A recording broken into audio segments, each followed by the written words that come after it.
अनाथ बेटी की कहानी।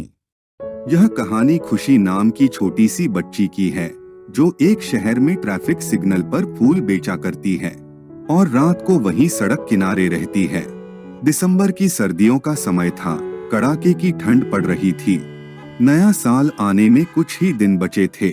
लोग अलग अलग तरीके से नए साल को सेलिब्रेट करने का प्लान बना रहे थे। कोई पिकनिक पर जाने वाला था तो कोई विदेश घूमने, तो कोई अपने घर पर ही बड़ी पार्टी करने वाला था। लेकिन खुशी के पास ना ही रहने को घर था और ना ही पहनने के लिए गर्म कपड़े। उस रात बारिश भी हो रही थी, इसलिए सर्दी कई गुना बढ़ गई थी। खुशी अपने फटे कपड़ों में ठिठुरती सड़क किनारे उदास सी बैठी थी। आज तो बहुत ठंड है। क्या भगवान, एक तो इतनी सर्दी थी, ऊपर से आप बारिश भी करा रहे हैं। कुछ तो हम गरीबों का ख्याल करिए। बारिश में भीगते और सर्दी से ठिठुरते खुशी भगवान से अपनी शिकायत करी रही होती है। तभी वहाँ पर एक औरत आती है। वह औरत कोई और नहीं बल्कि खुशी की माँ ही होती है। अरे तू तो यहाँ बैठी है। मैं तुझे ढूंढ ढूंढ कर परेशान हो चुकी थी। क्या तुझे कुछ खाने को मिला? मुझको जो खाने को मिला था वह एक कुत्ता छुड़ा कर भाग गया। पर तू फिक्र मत कर, तू यहीं रुक, मैं अभी खाना तलाश कर आती हूँ। इतना कहकर खुशी की माँ वहाँ से चली जाती है। खुशी को अब वह रात याद आती है जब उसके मामा और मामी ने उन दोनों को घर से निकाल दिया था। मैं इतनी रात में कहाँ जाऊंगी भैया? कहीं भी जाओ लेकिन मेरी जान मत खाओ। ऐसा मत कहिए, आप तो मेरे सगे भाई हैं। सगे भाई है इसका क्या मतलब है?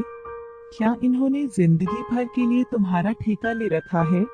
देखो सावित्री, मेरा अपना परिवार है, अपनी जिम्मेदारी है। तुम्हारी वजह से मैं अपने बच्चे का पेट नहीं काट सकता। तुम जाओ यहाँ से, मेरा तुम्हारा कोई नाता नहीं है। चलो, मुझसे कोई नाता नहीं है, पर यह खुशी तो आपकी अपनी भांजी है।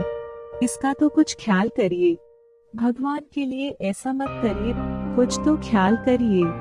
हमारे ऊपर से यह छत मत छीनो। मैं आपके पैर पड़ती हूँ। छोटी सी खुशी भी अब रोते हुए अपने मामा के पैर पकड़ लेती है, पर ना ही उसके मामा का दिल पिघलता है और ना ही मामी का। मामा, हमें मत निकालिए ना, प्लीज मामा, हमें मत निकालिए। आप फिर इनकी बातें सुनने लगी।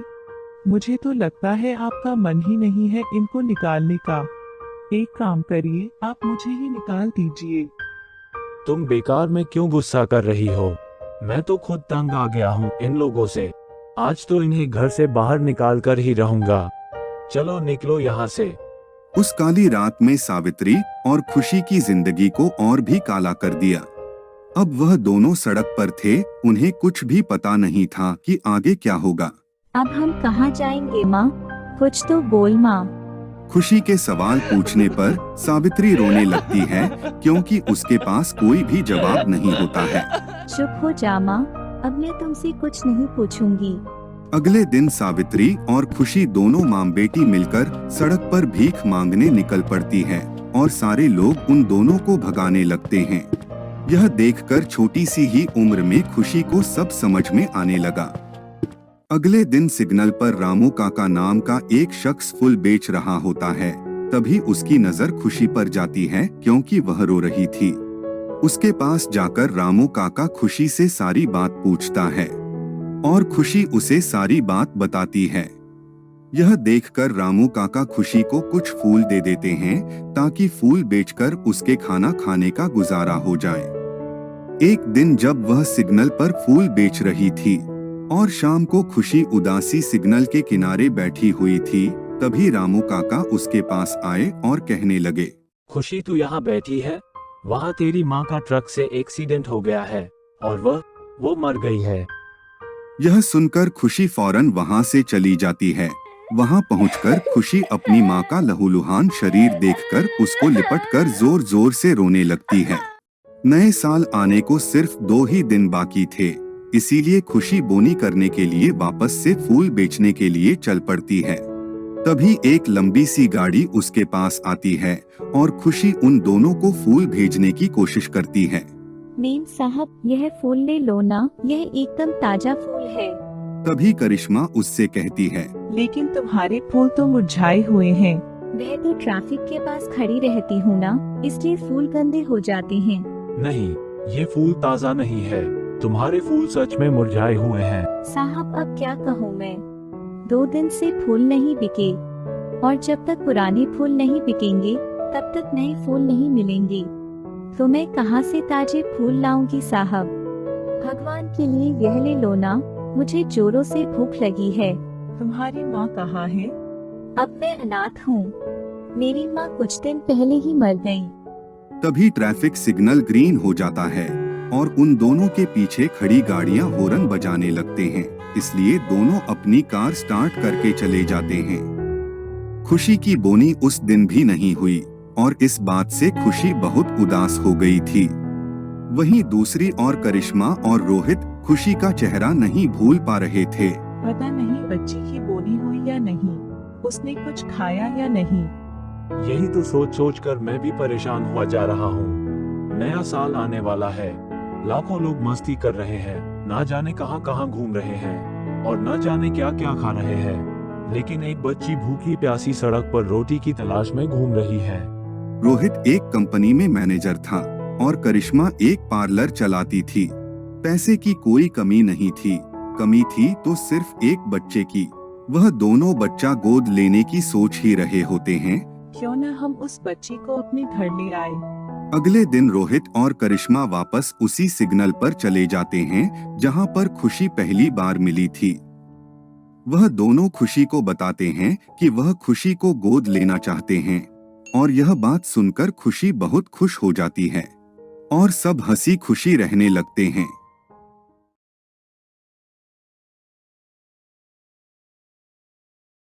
बहुत पहले वृंदावन में एक गरीब साधु रहते थे। वो भगवान कृष्ण के बहुत बड़े भक्त थे।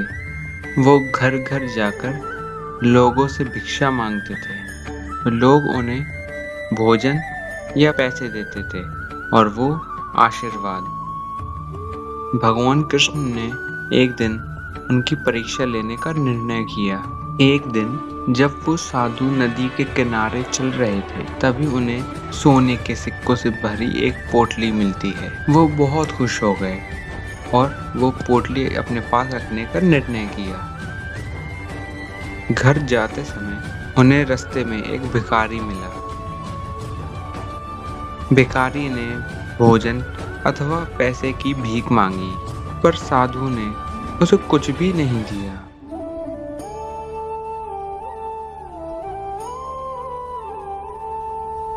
वो जब वापस चल रहे थे, थोड़ी ही दूर जमीन पर चमकता हुआ हीरा दिखाई देता है। उन्होंने अपने आप से कहा, वाह कितना अच्छा दिन है, पहले सोने के सिक्के और अब हीरा, वाह। वो जैसे ही हीरा लेने के लिए नीचे झुके, तभी पीछे से एक चोर ने सोने के सिक्कों से भरी पोटली को खींच लिया और भाग गया। असल में वो हीरा सिर्फ एक कांच का टुकड़ा था और चोर ने उस साधु को जानबूझकर फंसाने के लिए वहां फेंका था। साधु बहुत दुखी हो गए और वापस अपने घर की ओर चलने लगे। भगवान कृष्ण ने एक साधारण मनुष्य का अवतार लिया और उस साधु से मिलने का निर्णय किया और उन्होंने एक सिक्का दिया और कहा, कृपा करके मेरे सिक्के को स्वीकार लीजिए। साधु ने उस सिक्के को स्वीकार कर लिया और कृष्ण भगवान वहां से चले गए। चलते चलते साधु सोच रहे थे, इससे क्या करूँगा, ये सिक्का मेरे किस काम का है, इससे मैं क्या कर लूँगा। घर जाते समय साधु को एक मछुआरा मिला और मछुआरे के जाल में 2 मछलियाँ फंसी हुई थी। साधु को उन पर बहुत दया आई, इसीलिए साधु ने मछुआरे को वो सिक्का दिया। और मछलियों को एक घड़े में रखकर चल दिए ताकि वो उन मछलियों का जीवन बचा सके और नदी में उनको छोड़ दे। जब उन्होंने उन मछलियों को दोबारा छोड़ा तो एकदम आश्चर्यचकित हो गए क्योंकि नदी में एक हीरा था। साधु बहुत ही खुश हो गए पर उन्हें कुछ समझ न आया, इसीलिए उन्होंने हाथ जोड़कर भगवान कृष्ण की प्रार्थना की और भगवान कृष्ण साक्षात सामने आए। हे प्रभु, ये सब क्या हो रहा है? मुझे कुछ भी समझ नहीं आ रहा। और भगवान कृष्ण ने कहा, मछलियां जब पानी में थीं तब उन्होंने भूल से वो हीरा निगल लिया और तुमने उनका जीवन बचाया तो वो हीरा तुमको मिला। भगवान कृष्ण ने कहा, तुमको सोने के सिक्कों से भरी पोटली मिली, फिर भी तुमने उस गरीब भिखारी की मदद नहीं करी और उस हीरे के लालच में तुमने सोने के सिक्कों से भरी पोटली भी खो दी। हमेशा दूसरों की मदद करनी चाहिए और कभी लालच नहीं रखना चाहिए। यह सुनकर साधु ने भगवान कृष्ण से माफी मांगी और वचन दिया कि वो कभी भी लालच नहीं करेंगे और सबकी मदद करेंगे। दोस्तों, welcome to our YouTube channel.